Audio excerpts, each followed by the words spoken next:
Bom dia, alunos do oitavo.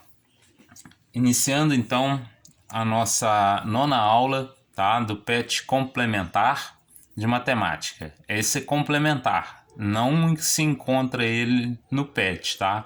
Então ela está no nosso livro didático, ok? Se eu não estou enganado, começa na página 250. Então a gente vai falar um pouquinho sobre grandezas, tá? A gente começa em grandezas com razão e proporção. Então vamos lá, iniciar então. Grandezas, razão e proporção. Primeiro a gente vai falar da razão. Razão. O conceito de razão é a forma mais comum e prática de fazer a comparação relativa entre duas grandezas, tá? Primeiro, o que é grandezas? É tudo aquilo que a gente pode medir, tá?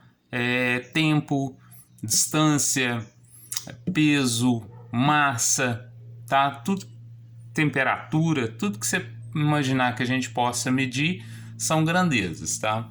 Até valores, né? Ao dividir uma grandeza por outra, estamos comparando a primeira com a segunda, que passa a ser a base da comparação. Por exemplo, se a área de um retângulo mede 300 centímetros quadrados e a área de outro retângulo mede 210 centímetros quadrados, ao fazermos a razão das áreas temos, veja bem, nesse caso aqui, ó, 210 dividido por 300, tá? Simplificando, a gente encontra 7 sobre 10, que dividido é 0,7. Então aí eu tenho uma razão de tamanho. Uma é 7 partes de 10, ou 7 décimos da outra, né? Então o que a gente vai fazer?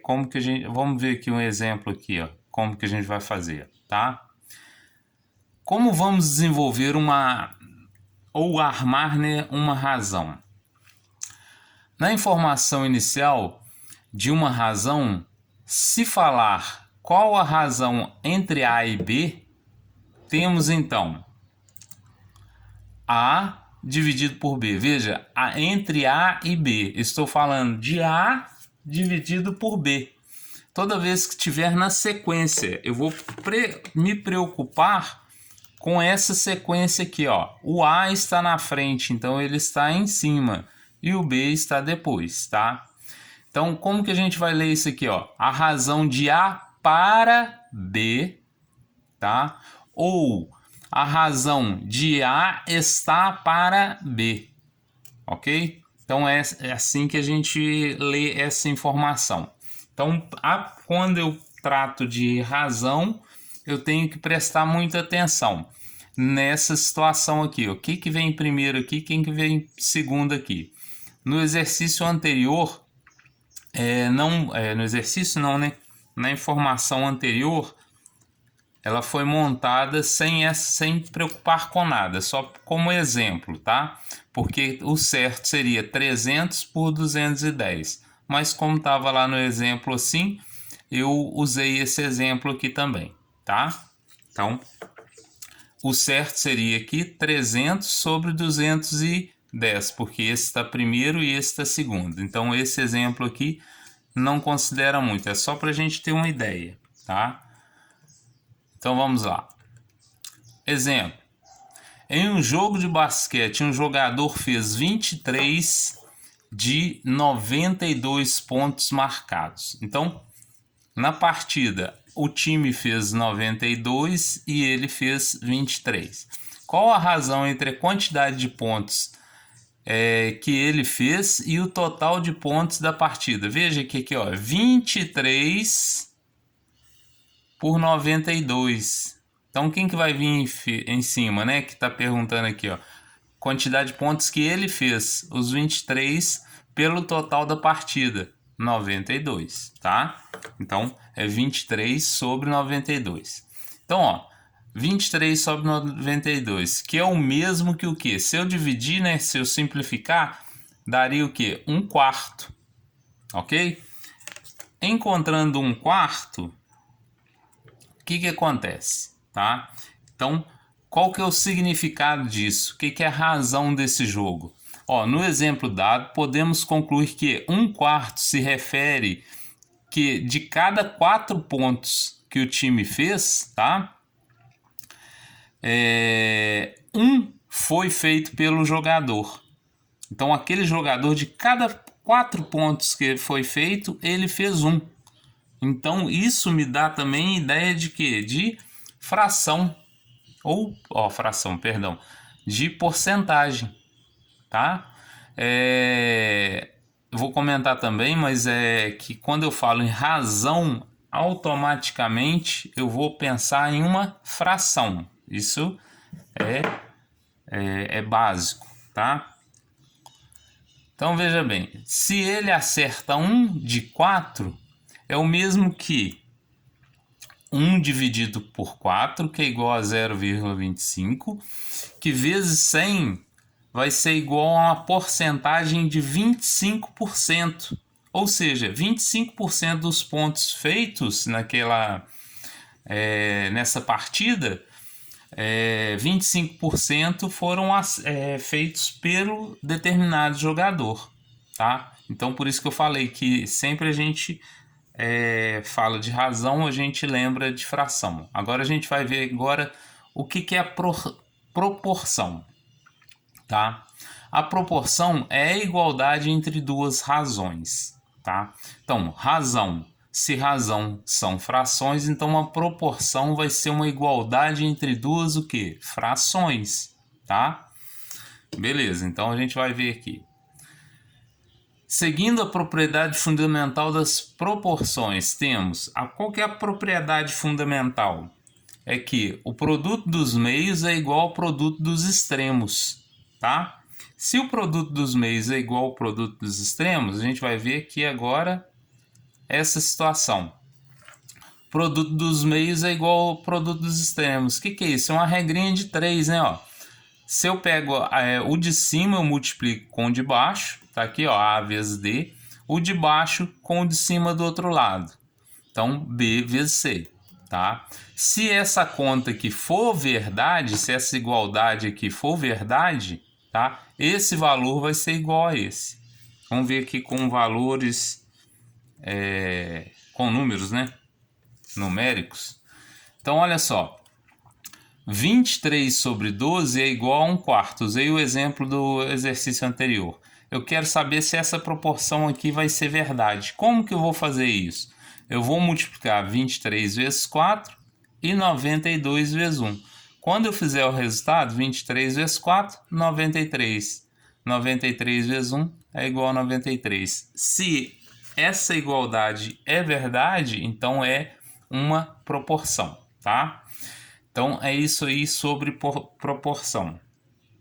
É bem uma regrinha de 3, né? Quando eu tenho, se for uma proporção e faltar um valor aqui, eu faço essa multiplicação e encontro, por exemplo, o valor de x, tá?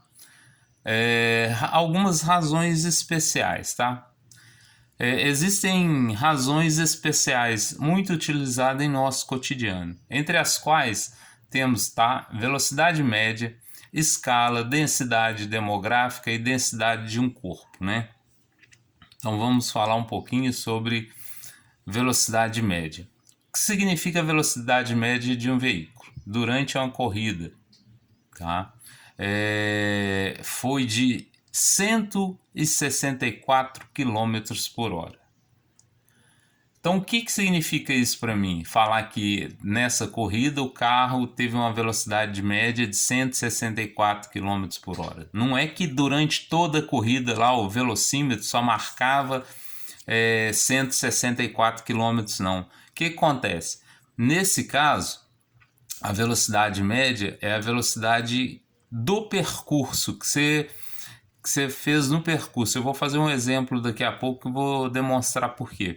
Porque a velocidade do carro ela pode ter baixado, né, durante a corrida, em curvas, por exemplo, a 60 km por hora, mas teve locais também que ela ultrapassou lá 200 e tantos quilômetros por hora. Então, mas isso aqui é a velocidade média durante todo aquele percurso, tá? Ou seja, para cada 1 hora percorrida, o carro se deslocou 164 quilômetros. Então, a cada 1 hora, olha lá, quilômetros por hora, a cada 1 hora o carro andou 164 quilômetros. Vamos ver um exemplo aqui. De meios práticos, né? Vamos ver uma situação que seria cotidiana, né? A distância entre duas cidades é de 200 quilômetros. Na viagem entre as duas cidades, gastei 3 horas. Então, qual que seria a minha velocidade média? Como que a gente calcula a velocidade média? É a distância dividido pelo tempo, tá? Então, como como é uma razão, né? Ou seja, uma fração, então a velocidade média vai ser dada pela seguinte situação: a distância em quilômetros e o tempo em horas, tá? O que vai acontecer? A distância 200 dividido por 3 horas. Quando eu dividi 200 por 3, a minha velocidade média foi de 6,6666 km por hora, ou arredondando, né, 66,7 km por hora. Então, o que aconteceu nesse ponto? Quando eu saio, por exemplo, daqui de Barroso e vou para Belo Horizonte, o que vai acontecer? Tem trechos onde tem radares, onde tem quebra-molas, cidades, várias curvas, né, onde a gente tem que diminuir a velocidade. Por exemplo, se eu estiver andando a 110 km por hora, que é a média mais ou menos aí dessa rodovia nossa aí, que liga Belo Horizonte ao Rio de Janeiro, né? Se eu estiver andando a 110, em toda ela eu vou andar a 110? Não, tem lugares que eu tenho que diminuir, que tem curva, que tem cidade, tem trechos onde tem redutores de velocidade. Então, do 110, em muitos casos eu vou diminuir minha velocidade. Então, quando eu faço a diminuição ou aumento mais do que 110, aquilo não é a velocidade média, aquilo é a velocidade que eu estou naquele momento, tá? E quando eu falo a velocidade média, é a velocidade com que, se eu tivesse deslocado todo o meu tempo, tá? A 66,7 km por hora. Só que eu não fiz isso. Em alguns trechos eu andei a 40, né? Tem redutor de velocidade, tem 30, tem passagem de trevos, né? Onde a gente tem que andar mais com menos velocidades. Então, isso aqui vai demonstrar o que seria a minha velocidade média, tá? E a outra situação é de uma escala. O que é escala, tá? A escala é como que você vai ampliar ou reduzir uma imagem, por exemplo, tá? Aqui eu coloquei aqui, ó, duas imagens aqui, ó, como se fosse aqui, ó, dois barquinhos, tá? Se eu tenho um barco maior, eu quero diminuir, eu vou reduzir. Olha aqui que eu vou fazer pela metade, ó. 1, 2, 3, 4, 5, 6. 1, 2, 3. Aqui embaixo, 1, 2, 3, 4, 5, 6, 7, 8. 1, 2, 3, 4. Então, o que acontece aqui? Nessa ideia aqui, ó, se eu dividir aqui por 2, de 8 vira 4. Se eu dividir aqui por 2, de 6 vira 3. Então, eu estou dividindo por 2, eu estou reduzindo de 1 para 2. Vocês vão ver que eu vou colocar essa ideia ali na frente, tá? A escala ela é representada assim, 1 para 2, 1 para 3, 1 para 10. Por quê? Eu estou pegando uma figura e dividindo por 2, ou por 3, ou por 10, tá? Nesse caso aqui seria 1 para 2. Ou seria uma ampliação, tá? Se eu pegasse esse aqui para cá, seria uma ampliação. Estaria aumentando. Como a gente está falando de escala, pode ser ampliação ou redução, tá? Então ali está falando, né, que o barco vermelho é uma ampliação do barco azul, pois as dimensões do barco vermelho são 2 vezes maiores que as dimensões do barco azul, ou seja, o lado correspondente, no caso aqui, se aqui está errado, aqui foram aumentados, tá? Tirei essa imagem aqui do computador, aqui foram aumentados a metade, ou aumentados, né, na mesma proporção, tá? Então, aí, aqui nesse ponto aqui, por favor, conserte aqui que é aumentado, não reduzido, tá? Então, vamos lá. Exemplos de escala. Para se reduzir uma cidade em um mapa, temos que reduzir seu tamanho, né? Representar, né? Uma cidade em um mapa, temos que aumentar seu tamanho, dividindo suas medidas de modo a ser possível ser colocada em um papel, né? O exemplo de escala. Veja bem, se eu tenho um bairro, né? Por exemplo, eu tenho lá uma rua que tem 5 quilômetros, vamos dar um exemplo, com cidades muito grandes aí. O que acontece? Nessa rua, eu tenho que fazer o quê? Né? Eu tenho que fazer redução dela, ou seja, eu tenho que diminuir. Como que eu vou diminuir ela para pôr no papel? Se eu dividir ela por 10 de 5 mil metros, eu vou ficar com 500 metros, né? Se eu dividir por 100, vou ficar com 50 metros. Se eu dividir por 1000, vai ficar o quê? 5 metros. Mesmo assim, ainda não dá para pôr no papel. Mas se eu dividir por 10.000, os 5 metros vai virar o quê? 5 decâmetros. Se eu dividir por 10.000 por 100.000, aí eu vou ter o quê? Em centímetros. Então, é por aí a ideia. Veja bem, eu posso dividir, né, a imagem por 10, mas eu tenho que dividir todas as imagens por 10, né? Como que a gente lê essa informação aqui, ó? Tá, ó. É 1 para 10. Por exemplo, aqui, ó, 1 para 100, né? E outra aqui, 1 para 1000, e assim por diante. Poderia ser 1 para 2, como foi no exemplo lá do barquinho, seria 1, 2 pontinho 2, a minha escala, porque eu dividi por 2, né? E aqui estão os exercícios para a gente fazer, tá? Temos aqui exercícios, né, sobre as ideias de razão e a proporção. Vocês vão identificar o que está falando aqui, o que vocês vão fazer. Uma ideia rápida aqui, ó. Esse aqui eu quero a proporção, a razão, perdão. Aqui é a razão entre essas duas situações, tá? Aqui já fala de razão. Veja bem que aqui eu estou procurando o valor de x, né? Para que essa informação aqui seja verdade, ou seja, seja uma proporção. E aqui nós temos outra situação para a gente calcular também de proporção. O 5, tá? Vocês vão usar a ideia do exercício número 4 para desenvolver, tá? E nós ficamos então por aqui. Até a próxima aula. Bons estudos para vocês. Qualquer dúvida pode entrar em contato, ok?